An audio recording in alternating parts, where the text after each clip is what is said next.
ಅನಿಷ್ಟ ಪದ್ಧತಿ ಬಹಿಷ್ಕಾರ ಅನ್ನೋ ಪದ್ಧತಿ ಮೈಸೂರಲ್ಲಿ ಇನ್ನೂ ಜೀವಂತವಾಗಿದೆಯಾ? ಇದು ಪ್ರಶ್ನೆ.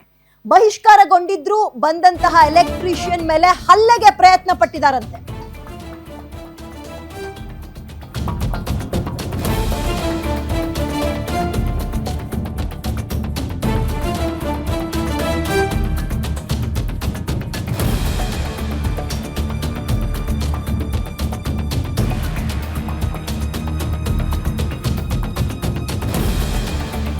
ವಿದ್ಯುತ್ ಕಂಬದ ರಿಪೇರಿಗೆ ಅಂತ ವೆಂಕಟೇಶ್ ನಾಯ್ಕ್ ಬಂದಿದ್ದಾರೆ. ಹುಣಸೂರು ತಾಲೂಕಿನ ಕೊತ್ತೆಗಾಲದಲ್ಲಿ ನಡೆದಿರೋ ಘಟನೆ ಇದು. ಬಹಿಷ್ಕಾರ ಇದ್ರೂ ಬಂದು ವಿದ್ಯುತ್ ಕಂಬ ಮುಟ್ಟಿಯಾ ಅಂತ ಹೊಡೆದಿದ್ದಾರಂತೆ, ಹಲ್ಲೆ ನಡೆಸಿದಾರಂತೆ.